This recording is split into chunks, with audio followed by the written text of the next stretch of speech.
네, 여의도 사사건건입니다. 오늘은 양당의 원내 수석 부대표들과 함께하겠습니다. 이양수 국민의힘 의원, 박주민 더불어민주당 의원입니다. 어서 오십시오. 안녕하세요. 네, 반갑습니다. 네, 안녕하십니까. 네, 오늘은 국회 상황부터 살펴보겠습니다. 민주당이 이재명 대표 피습 사건 관련해서 경찰 수사 축소, 은폐 의혹을 제기하면서 전면 재수사를 요구하는 규탄 대회를 열었습니다. 여야 입장 듣고 얘기해 보겠습니다. 숨기는 자가 범인이라고 했습니다. 덮으려는 자가 범인이라고 했습니다. 도대체 무슨 의도로 이 사건의 진상 규명을 외면하고 사건을 축소하고 왜곡하는지 그 의도와 그 진상과 지시자가 궁금합니다. 민주당이 당내 문제라든지 이런 여러 가지 국민적 우려나 국민적 비판에 대한 출구 전략으로 업무로는 계속 얘기하고 있지 않나 이런 생각을 할 수밖에 없습니다. 예, 이재명 대표 헬기 이송 특혜 논란과 관련해서 권익위가 조사에 착수했다는 뉴스가 나왔는데요. 자, 박주민 의원께 먼저 여쭤보겠습니다. 그 여당은 이렇게 헬기 이송 문제 같은 것 때문에 민심이 안 좋아지니까 야당이 이렇게 나온다 이렇게 반발하고 있는데 오늘 그 규탄 대회까지 하셨어요. 네. 그래서 뭘 여쭤보시는 겁니까? 오늘 규탄 대회를 하셨는데 네. 야당이 어떻게 나오실지 말씀해 주시죠. 그러니까 저희들이 이제 규탄 대회를 했던 이유는 여러 가지가 있는데요. 그 중에 하나는 지금 경찰이 발표한 수사 결과에 대해서 신뢰하기 어렵다는 겁니다. 예. 예를 들어서 이 사건의 경우에는 정치적 동기 또는 가해자가 가지고 있는 정치적 성향이 굉장히 중요한 사건입니다. 특히 이 살해 시도 같은 경우에는 동기범이라고 불릴 정도로 원래 범행의 동기가 되게 중요한 범죄 유형이거든요. 예. 재발을 방지하기 위해서는 이런 부분이 공개가 좀 돼야 될 필요가 있겠죠. 그리고 관련된 대비책을 수립하기 위해서라도 이런 범죄가 왜 일어났는지가 좀 밝혀질 필요가 있고요. 예. 그런데 이런 부분에 대해서 철저히 비공개를 하면서 더욱 놀라운 것은 비공개한 사유도 비공개를 했습니다. 이런 걸 보신 적 있습니까?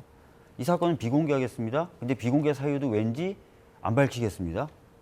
이렇게 한 적은 저는 본 적이 없어요. 그래서 피의자 신상 관련해서 말씀하시는 거죠? 신상뿐만 아니라 뭐 여러 가지 것들에 대한 부분을 다 말씀드리는 거고요. 네. 그래서 저희들이 생각하기에는 좀 이례적이고 이해가 안 되는 부분이 있다. 또 그 이재명 대표가 테러를 당한 지점에 굉장히 많은 혈흔이 있었고 어떻게 보면 그건 사건 현장이기 때문에 범죄 수사를 위해서라도 보존되는 게 원칙이겠죠. 예.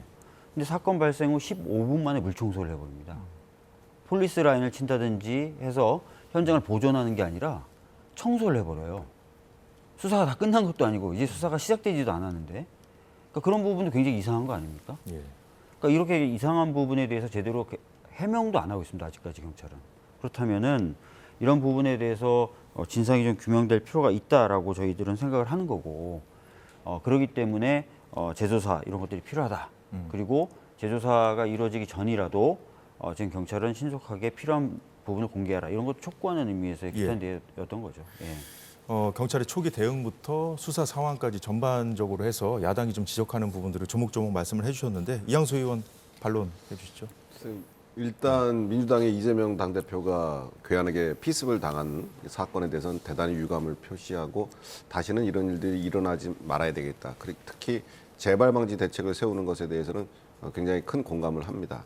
예. 그런데 그 뒤에 이제 정부를 계속 공격을 하면서 은폐하고 있다, 축소 수사하고 있다라고 얘기하면서 이 문제를 대정부 투쟁의 도구로 삼는 것은 깊은 유감을 표시합니다. 먼저 이 당적에 대해서는 당적에 대해서 공개를 하고 있지 않다. 이 괴한에 대한 예. 그것을 은폐한다고 민주당이 자꾸 얘기하는데 그 민주당이 다수당이잖아요. 과반이 넘잖아요. 이게 법상 지금 그 개인정보 보호 때문에 이거 지금 공개를 못하는 거거든요. 수사상 알게 된 그 당적에 대해서 공개를 못하도록 법에 돼 있어요. 그러니까 당적은 그렇다는 말씀이죠. 예. 예. 그 당적에 대해서 민주당이 법을 바꿔서 과반 넘으니까 당적 공개해버려 법을 바꾸면 이제 앞으로 당적은 공개할 수 있잖아요. 법에 못하는 거를 왜 경찰 탓을 하나 생각이 들고요. 두 번째 혈흔에 대해서는 거기에 현장에 사람들이 많았고 그다음에 영상도 다 찍었고 경찰도 촬영을 했고 범인도 잡았고 다 그래서 거기에 이제 사람들이 많이 다니는 곳이지 않습니까? 거기에 가서 이재명 대표가 그거 설명회를 했으니까. 그래서 위화감이라든가 이런 걸 해서 모든 체증이나 증거 확보를 다 했기 때문에 빨리 물 청소를 해라. 그건 또 경찰서장의 권한 사항이에요. 권한을 넘어섰다고 할 수가 없는데도 그거를 축소 수사했다 하고. 그다음에 그 1cm 경상이라고 하는 보고가 있는데 이거는 경찰에서 한 게 아니고 소방에서 보고를 한 겁니다. 자, 만약에 이게 전부 다 축소고 은폐고 이렇다 그러면 대한민국 경찰이 야당 대표가 피습된 사건을 축소하려고 시도했다. 이렇게 되는 거고 거기에 소방마저 1cm 경상이라 그러면서 하게 됐다. 하다가 실수가 있을 수는 몰라도 의도적으로 이런 것들을 전체를 다 은폐하고 그리고 해명도 안 하고 있다는데 제가 보기에는 수사 상황은 지금 공개할 수 있는 상황은 공개했고 해명할 수 있는 것들은 지금 해명을 했거든요. 근데 귀를 닫고 듣지 않는 민주당의 태도에 대해서 납득하기가 어렵고 이런 거는 문제 해결과 재발 방지를 위한 것이 아니고 정쟁을 위한 모든 것을 정쟁화하려고 하는 태도 아니야. 이유가 뭐냐? 이재명 대표의 사법 리스크를 어떻게든 최소화해서 총선에서 리스크를 좀 덜어보겠다는 그런 심산 아니냐. 그런 차원에서 민주당의 너무 정치적 접근, 정쟁적 접근은 지양해야 된다고 생각을 합니다. 예, 이런 가운데 국민의힘 한동훈 비대위원장은 오늘 인천을 방문했습니다. 인천은 이재명 대표의 지역구이기도 하죠. 이곳에서 국회의원 수 250명 감축안, 250명으로 감축하겠다는 안을 추진하겠다. 이렇게 네 번째 정치개혁안을 발표했습니다. 홍익표 더불어민주당 원내대표는 더 이상 대통령의 눈치를 보지 말라며 한동훈 위원장을 겨냥했습니다. 한 위원장이 제안한 특권 포기 이슈에는 헌법 개정 사안이라고 답했습니다. 관련 발언 들어보겠습니다. 우리 국민의힘은 이번 총선에서 승리해서 국회의원 수를 300명에서 250명으로 줄이는 법 개정을 제일 먼저 발의하고 통과시키겠습니다. 더불어민주당에게 이번에도 반대할 것인지 묻겠습니다. 한 위원장이 말한 불체포 특권은 헌법 개정 사항이므로 대통령의 제2요구권을 제한하는 등과 관련한 헌법 개정 사항에 대해서도 저희는 준비하고 있고 준비가 되는 대로 여당과 적극 협의해 나가겠습니다. 예, 앞서 김기현 대표 때도 국회의원 수 10% 그러니까 30명을 감축하는 안을 내놨었는데 이번에는 50명이니까 더 확대된 내용인데 이것도 최근에 한 위원장이 제기했던 특권 포기 이슈 일환이라고 봐야 될까요? 예, 지금 사실은 정치권이 많은 기득권을 내려놔야 된다라고 생각하는 것이 많은 국민들의 생각이고 그 국민들의 생각을 한동훈 위원장이 받아들여서 지금 정치권의 메시지를 계속 던져내고 있는데 민주당으로부터는 크게 답이 없습니다. 사실 이 인원을 줄이는 문제에 대해서는 지금 비례대표가 상당히 있는데 비례대표가 반드시 필요한 의원들, 전문 인력들, 뭐 예를 들어 안보 전문가, 경제 전문가 또 뭐 이런 분들을 국회의원으로 모시는 것으로서 비례대표제가 잘 활용되고 있느냐 하면 그런 부분도 있지만 또는 또 당대표라든지 이런 권력자들의 줄서기 하는 사람들 또 자리 주는 방식으로도 활용이 되거든요. 그래서 비례대표제를 한 절반 정도 축소시키고 그다음에 현재 지역구가 자연 감소분들이 상당히 있습니다. 물론 자연 증가분도 있죠. 자연 증가분을 줄어드는 부분을 줄이고 자연 증가분을 증가시키지 않는다면 예. 지역구에서도 어느 정도 그 물량을 저희들은 확보할 수가 있어요. 그러면 그 의석과 비례대표 의석을 합치면 50석 정도는 저희가 감축할 수 있지 않은가. 사실은 국회의원들 스스로가 스스로의 자리를 줄이는 것은 대단히 어려운 일입니다. 만약에 이번 총선 전에 여야가 합의를 해서 예. 이것을 한다면 더 좋겠지만 굉장히 어려울 거예요. 비대위원장도 아마 그래서 총선 전에 합의하기는 어려울 것이다. 근데 총선에 승리한다면 이걸 우리가 하겠다라는 공약식으로 말씀을 하셨는데 제가 보기에는 많은 국민들이 여기에 호응하고 찬성표를 던져주실 거라고 생각하고 저희가 이겨서 이거를 좀 감축을 해서 국민들이 그동안 국회의원들이 갖고 있는 정치인들이 갖고 있는 기득권들을 정치인들이 내려놓음으로써 불신의 눈들이 좀 걷어지고 그러면서 또 불체포 특권이라든지 그다음에 세비 반납이라든지 이런 것까지 같이 이루어져서 정치권이 좀 환골탈퇴해서 국민의 신뢰를 회복하는 어떤 하나의 계기가 됐으면 하는 그런 바람입니다. 잘 들었습니다. 박 의원님, 네. 민주당은 총선용 이슈로 보고 계시겠죠? 뭐 제 네. 개인적인 생각을 좀 말씀드려야 될 것 같습니다. 감축안에 대한 얘기를 좀 해주시죠. 국회의원의 권한을 줄이기 위해서 국회의원 숫자를 줄인다. 이렇게 지금 설명을 하고 계신데요. 아시겠지만 대법관 숫자도 굉장히 적죠. 대법관들은 본인들이 일이 굉장히 많다고 합니다. 그래서 그러면 대법관 숫자를 늘려줄까라고 하면 항상 대법관들은 반대해왔어요. 그 이유가 뭐냐면 대법관 숫자가 늘어나면 대법관 개개인의 권한은 오히려 줄어들기 때문이죠. 그래서 국회의원의 숫자를 줄이는 것이 국회의원의 권한을 축소하는 방향이 아니라 오히려 국회의원 개개인이 갖는 힘을 더 키우는 방향이 될 수도 있는 겁니다. 그래서 그런 부분이 좀 고려돼야 된다는 말씀을 드리겠고요. 좀 더 정교하게 접근해야 될 문제라고 예. 보시는 거예요? 그리고 비례대표의 경우에 지금 좀 없애자라고 말씀하셨습니다. 비례대표에 있어서 방금 이양수 수석님이 말씀하셨던 문제가 있습니다. 그러면 그 부분 때문에 비례대표 숫자를 그렇게 다 없애는 게 맞느냐? 아니죠. 국민들이 비례대표 선출이나 이런 데 보다 더 깊이 관여하고 결정하실 수 있게 만들고 또 그것을 통해서 여러 부작용들을 없애는 방법이 있습니다. 그래서 오히려 그런 식으로 개선해 나가서 이양수 수석님 말씀하셨던 대로 비례대표 체제의 본래 취지를 살려나가는 것이 오히려 국민들의 정치 참여를 보장하고 정치가 보다 더 효율적으로 작동될 수 있는 방향이라고 생각합니다. 그래서 예. 이런 부분들이 다 고려되지 않고 그냥 국회의원 숫자를 250으로 줄이겠습니다. 200으로 줄이겠습니다. 예전에 안철수 의원은 200으로 줄이겠다고 하셨거든요. 이런 것들이 과연 진짜 깊은 고민에서 나온 것인지 선거 때마다 공약으로 많이 나오고 많이 있죠. 나오는 거거든요. 그런 검토가 필요하다고 저는 생각합니다. 알겠습니다. 착오가 있어서 한 가지만 좀 바로 잡으면 간단하게 좀 부탁드리겠습니다. 그 비례대표 전체를 줄이자는 것이 아니고 비례대표의 절반 정도 47석 중에 한 예. 23석 정도를 줄이고 나머지 절반은 지역구에서 줄인다면 50석을 예. 큰 충격 없이 줄일 수 있다 이 말씀이었습니다. 예, 그렇습니다. 한동훈 위원장이 제시한 그 불체포 특권 포기, 세비 반납 제한에 그 앞서 홍익표 원내대표 발언 들으셨다시피 헌법 개정이 필요한 사안이라는 게 이제 민주당의 주장이고요. 거기다 이제 거부권 제한까지 담아서 개헌을 추진하겠다 이런 입장을 밝혔는데 우선은 이제 헌법 개정이 필요하다는 주장은 어떻게 보시는지 한 말씀 좀 부탁드리겠습니다. 이양수 의원, 불체포 특권은 예. 뭐 이제 그 권한 자체를 아예 없애려면 헌법을 개헌을 해야 되겠죠. 그런데 국회의원들 스스로가 불체포 특권을 선언을 하면 됩니다. 그리고 그 약속을 지키면 되거든요. 지금 민주당한테 불체포 특권을 좀 선언하라. 그리고 그래서 약속을 지켜라라고 얘기하고 있지. 우리가 뭐 개헌까지 지금 당장 해가지고 민주당한테 이걸 지켜라. 안 지키면 안 되도록 강제하는 그런 것은 아니거든요. 그런데도 민주당 그 선언조차도 못 하고 있어요. 왜냐하면 이재명 대표가 당장 불체포 특권으로부터 방탄을 열심히 했었기 때문에 그런 것들을 못 하고 있는 거죠. 그런 게 문제가 있고.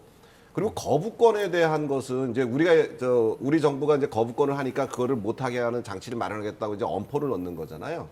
근데 이것도 사실은 현재도 거부권을 제한하는 장치가 법에 있습니다.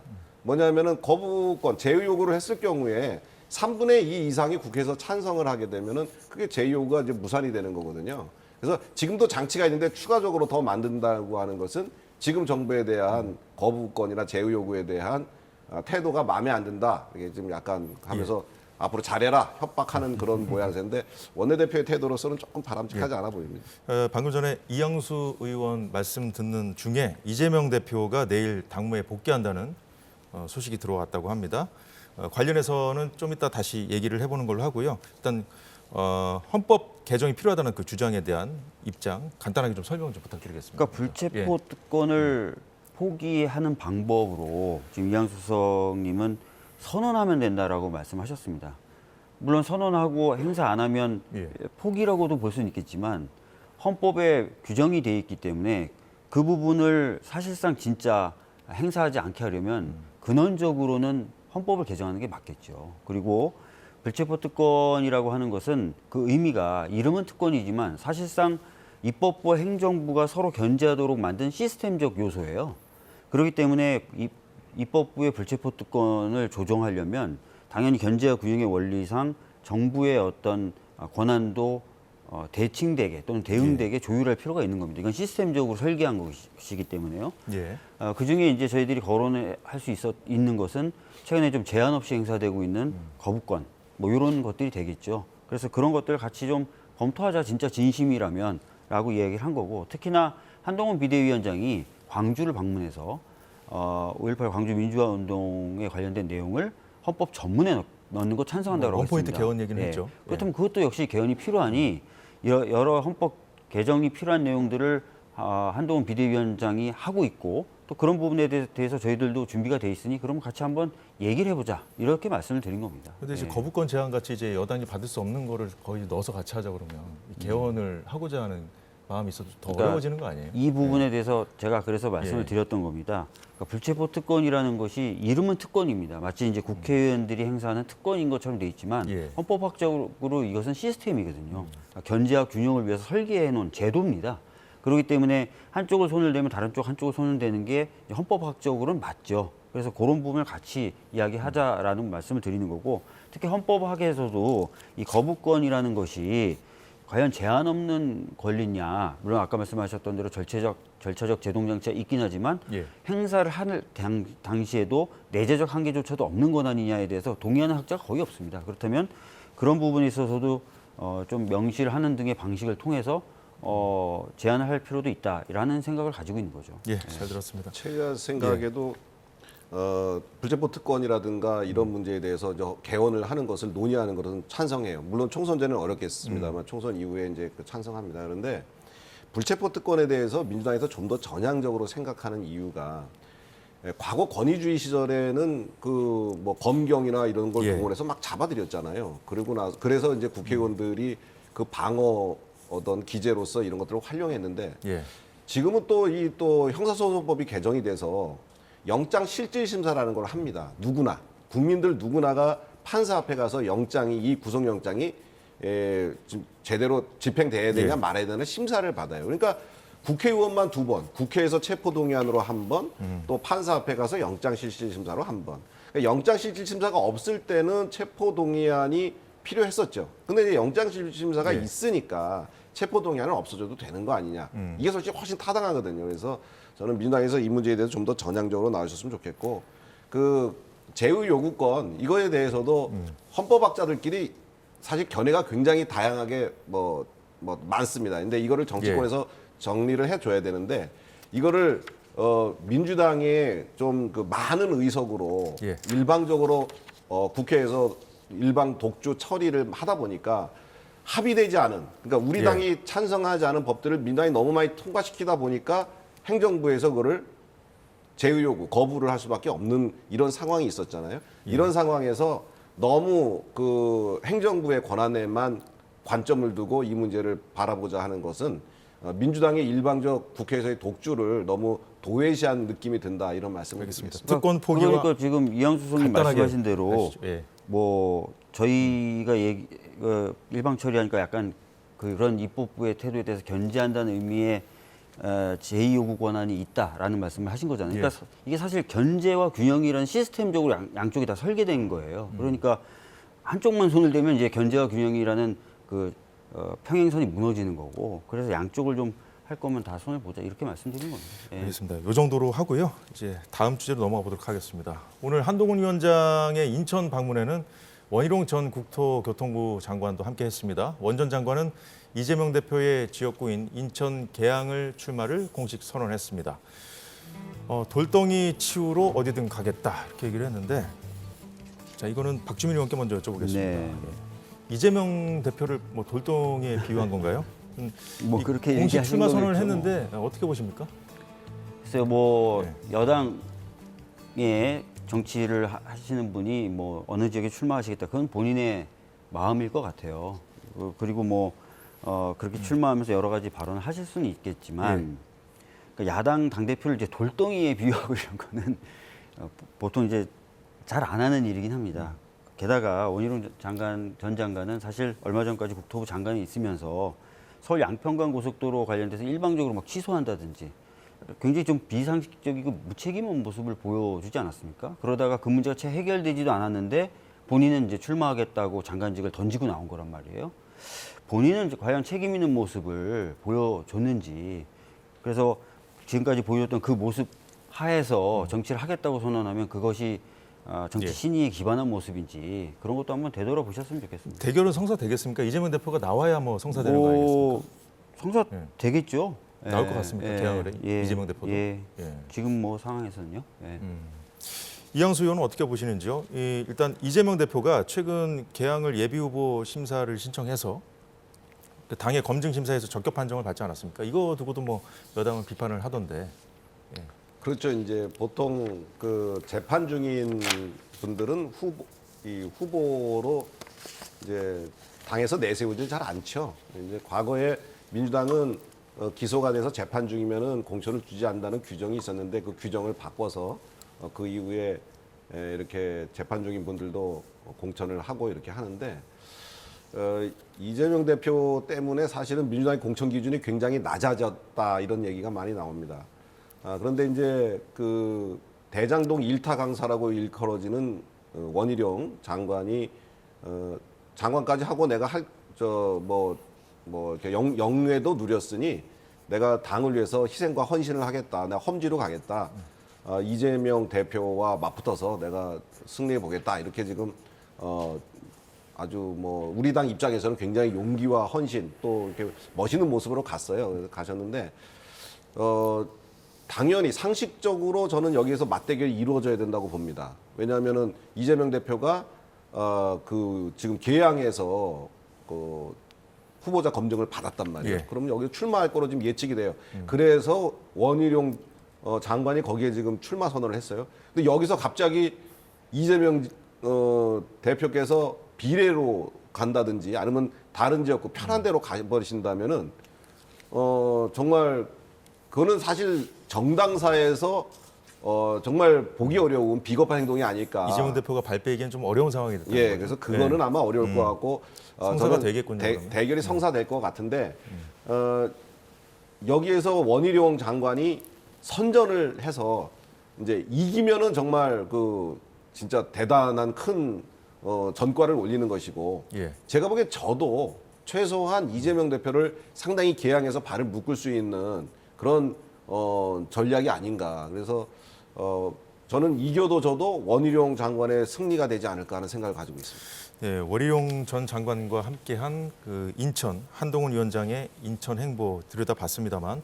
요즘에 이제 전국을 이렇게 다니면서 총선 행보를 이어가고 있지 않습니까? 그래서 민주당 내에서 이제 이재명 대표도 빨리 뭐 복귀해야 되는 거 아니냐 이런 그 얘기들이 있었는데 복귀를 내일 오전 최고위부터 보시는 겁니까? 네, 어떻게 되는 겁니까? 뭐 방금 아까 전하신 것처럼 예. 내일 당무 복귀 하신다고 나왔는데요. 제가 알기로도 그렇습니다. 내일 당무 복귀하시는 걸로 알고 있습니다. 예. 알겠습니다. 이제 뭐 복귀를 하면 이제 가장 먼저 또 챙겨야 될 것이 이제 공천 문제 아니겠습니까? 네. 각 당이 이제 공천 상황 좀 짚어보도록 하겠습니다. 여야의 공천 작업도 속도를 내고 있습니다. 오늘 국민의힘 공관위 첫 회의가 열렸는데 공관위 결정 사항 중에 주목되는 것은 현역 의원 물갈이 비율입니다. 이양수 의원께 여쭤보죠. 요즘에 이제 한동훈 위원장이 계속 그 공천 관련 얘기를 하면서 강조하는 것이 용기와 헌신이에요. 네. 속뜻이 뭘까요? 용기와 헌신. 네. 우리가 가지고 있는 기득권을 좀 내려놓자는 뜻입니다. 국회의원 전체 그리고 정치권 전체가 가지고 있는 기득권을 좀 내려놓자. 그리고 우리 당 내에서도 국회의원들이 가지고 있는 기득권을 좀 내려놓자. 무엇을 위해서? 당을 위해서 그리고 나라를 위해서 그리고 동료 시민을 위해서. 그 용기와 헌신이라는 것이 용기, 헌신을 가지고 대단히 엄청난 것 같은데 예. 실제로는 엄청난 일이죠. 국회의원들, 정치인들 그리고 당내에 기득권을 갖고 있는 사람들이 기득권을 내려놓는 일이 쉬운 일은 아니죠. 예. 근데 그 용기와 헌신을 우리 각자가 해낼 때 우리 당이 승리하고 동료 시민들이 행복해지고 대한민국이 좋아진다 이런 이야기를 하고 있는 거거든요. 그런 차원에서 이번에 이제 컷오프 문제도 예. 사실 당신 일 못했어. 당신 일 못했으니까 당신 잘라야 돼. 이런 식으로 해서 모욕 주기식이 아니고 예. 스스로 내가 험지로 가겠다. 내가 뭐 3선, 4선, 5선 했으니 나 이제 당으로부터 많은 뭐 사랑을 받았으니 내가 이제 그 사랑에 대한 보답을 할 때다. 뭐 이런 식으로 좀 멋있게 용기와 헌신을 함으로써 멋있게 이런 컷오프 작업도 진행을 해 나가자 이제 이런 취지입니다. 물론 이것이 그 뭐 정치의 속성상 특히 이제 저 국회의원들의 속성상 기득권을 굉장히 안주하려는 그런 속성들이 있는데 그런 것들이 예. 얼마나 잘 먹힐지 모르지만 어쨌든 우리 당이 한동훈 위원장이 온 다음에 사기가 좀 올라가 있고 그런 용기와 헌신에 대한 공감대가 형성이 돼 있기 때문에 스스로 자발적으로 하시는 분들도 상당히 나올 것 같고요. 그리고 정 안 돼 그렇게 하기 싫어도 어떻게 보면 예. 이 분위기 때문에라도 좀 그렇게 되는 경우가 있을 것 같아서 어쨌든 근데 그런 모습이 바깥으로 외부로 비춰지는 것은 상당히 헌신하는 모습, 희생하는 모습은 국민들한테 그래도 다시 한번 기회를 줘도 되겠다는 그런 느낌으로 올 수 있거든요. 그래서 예. 그런 작업들이 잘 이루어질 때 우리가 총선에서 조금 더 민주당보다 우위에 설 수 있는 기반을 닦지 않을까 예. 생각이 듭니다. 아무리 뭐 공천을 잘한다고 해도 어느 정도의 잡음은 나올 수밖에 없을 텐데 당 안팎에서 계속 제기되는 그런 우려들이 바로 이 친윤 공천에 대한 거 아니겠습니까? 그 문제는 어떻게 돌파해 나갈 거라고 보시는지? 사실 뭐 제가 당 원내 지도부로서 이렇게 있으면서 각종 회의에 참석하고 당의 내부 상황을 굉장히 많이 알고 있습니다. 예. 근데 많은 분들이 밖에 있는 분들은 친윤 공천에 대해서 굉장히 걱정들을 많이 하시고 염려들을 많이 하시고 특히 민주당에서 분명 100% 친윤 공천 될 테니 니네 공천 망할 거다라는 생각들을 하고 계신데 제가 안에서 느끼는 거는 대통령이라든지 용산에서는 친윤 공천 누구누구 해라고 하는 그런 주문이 없어요, 현재. 앞으로 있을지는 모르겠습니다만 현재까지 없고 대신에 대통령실에 있다거나 장차관으로 있던 사람들이 출마를 많이 합니다. 근데 이 출마를 많이 하는 분들에 대해서 당에서 원칙을 세워놨습니다. 경선 원칙이다. 그러니까 출마를 하는 건 사실 누구든지 자유잖아요. 용산에 있다, 그다음에 뭐 내가 장차관에 있다고 출마를 못하게 할 수는 없지 않습니까? 근데 그분들이 나왔을 때 그 사람들은 전략으로 여기저기 팍팍 꽂으면은 이것이 친윤 공천이라는 소리 듣겠죠. 근데 경선을 다 해요. 그러면 이것에 대해서 과연 친윤 공천이라고 얘기할 수 있느냐? 경선을 다 한다면 뭐 그런 논란은 적어질 수 있겠죠. 경선 사람이 없어서 경선을 못 할지는 몰라도 경선을 원칙으로 하는 걸 세워놓고 이미 공표까지 해놓은 상태이기 때문에 이것은 친윤 공천에 대해서 너무 염려 안 하셔도 된다. 그리고 특정 그 뭐 용산이라든지 아니면 특정 뭐 당의 그 뭐 주도 세력이라든지 이런 사람들에 의해서 공천이 인위적으로 이루어지면은 선거 망합니다. 그래가지고 우리가 선거 망한 예가 많아요. 이번엔 절대 선거 망해서는 안 될 상황이기 때문에 그런 일이 없을 거고 만약에 그런 상황이 된다고 하면은 제가 직을 걸고라도 반드시 막아낼 예정입니다. 지금까지 보여지는 상황에 입각해서 박주민 의원은 국민의힘 공천 어떻게 될 거라고 보시는지요? 뭐 대폭 물갈이가 이루어질 건 같습니다. 그래서 떠나는 분이 있을 거고 새로 들어오시는 분들이 계실 건데 저희들이 봤을 때 새로 들어오는 분들은 아마 검사분들이 좀 많을 것 같고요. 대통령실이나 이런 데 계셨던 분들이 좀 많을 것 같습니다. 그거는 이제 지켜봐야 되겠죠. 이제 수석님 말씀대로 그렇게 안 되느냐 그건 지켜보면 되겠죠. 예. 공천 작업 관련해서 이제 진도는 민주당이 좀 더 빠르잖아요. 지금 네. 보니까 이번 주부터 전략 공천할 후보들 선정하고 컷오프 대상자도 정할 거라고 하던데 뭐 일부만 정해지는 건지 진행 상황이 어떤지 좀. 항상 전해주시죠. 그렇습니다. 공천은 뭐 한 번에 뭐 253개 지역을 다 결정하고 그런 건 아니고요. 네. 순서대로 심사가 먼저 끝난 부분부터 발표를 하게 됩니다. 그래서 어떤 지역은 뭐 2명이 경선하면 되겠습니다. 어떤 지역은 뭐 3명이 경선하면 되겠습니다. 이런 것들이 이제 쭉쭉 발표가 되겠죠. 그러면 이제 경선을 몇 명이 하는 걸로 결정된 지역은 이제 그 숫자대로 경선을 좀 해서 결과가 추려지고 이런 과정을 또 거치게 됩니다. 예. 그런데 그 친명 핵심 인사가 뭐 공천을 받을 만한 그러니까 쉽게 말해서 뭐 논란이 될 소지가 있는 그런 지역구 공천을 좀 최대한 미룰 거다 이런 얘기도 들리던데. 저희가 예. 오히려 국민의힘보다는 훨씬 더 시스템 공천을 일찍 정착시킨 당입니다. 어제 제가 국민의힘 조혜진 의원님하고도 TV에서 토론할 때 조혜진 의원님도 인정을 하셨는데 저희들 같은 경우 훨씬 더 시스템적으로 하기 때문에 사실 그렇게 하려고 그러면 얘기가 다 나가고 그 또 엄청난 비난에 휩싸이게 돼요. 그래서 저희들은 정해진 절차대로 프로세스대로 할 것이다 이렇게 말씀드리겠습니다. 민주당에서 뭐 계속 강조하시는 것이 뭐 시스템 공천이기는 합니다만 지금 최근에 노웅래, 황운하, 정봉주 이 세 사람의 예비 후보 검증에 통과해서 좀 민주당 내부에서 잡음이 좀 나오고 있고요. 그리고 또 계속해서 제기되는 것들이 이제 국민의힘이 뭐 친윤 공천 우려라면 이쪽은 친명 공천 우려 아니겠습니까? 벌써부터 뭐 비명계 쪽에서는 공천 학살이라는 얘기도 많이 나왔고요. 어떻게 보시는지요? 민주당에서 이제 시스템 공천이라고 하는 것을 그 지난 4년 전 선거에서 상당히 성공적으로 거뒀습니다. 그래서 대승을 했고 우리는 너무 주관적인 입장에서 공관위에만 맡겨놔가지고 좀 실패를 했습니다. 그런데 이번에도 과연 그렇게 될 것이냐 하면 전 그렇게 될 거라고 안 봐요. 왜냐하면 제가 총선기획단 위원으로 활동을 하면서 지금 총선기획단을 마무리해서 이번에 공천 룰을 만들어서 이제 공천관리위원회에 넘겼습니다. 예. 저희가 민주당 못지않은 민주당보다 오히려 훌륭한 시스템 공천을 위해서 우리가 시스템을 이번에 마련을 했고요. 그것에 의해서 이루어지다 보면은 본인들도 굉장히 승복을 합니다. 공천을 받은 사람이나 공천에 떨어진 사람이나 그리고 본인이 승복을 하는 그런 선거가 될 수 있도록 그러니까 시스템 공천으로 저희가 준비를 했다는 말씀드리고 예. 요번에 그 민주당 공천에서 걱정되는 부분은 그 사전 후보 검증이라고 하는 그 제도를 만들었더라고요. 그 취지가 굉장히 좋아요. 사전에 후보 검증해가지고 예비후보 등록하게 해주고 뭐 이러는 거. 근데 그게 하나의 지금 황운하 의원이나 노웅래 의원이라든가 정봉주 의원 이런 분들 물의를 일으켰던 분들이 그 검증을 통과했어요. 그러니까 어떤 사람은 통과하는 후보자 검증 제도, 어떤 사람은 못 통과하는 그 후보자 검증 제도. 기준이 근데 뭘까요? 통과하는 사람은 가만히 보면은 친명 또는 찐명이고요. 통과하지 못하는 사람들은 비명계예요.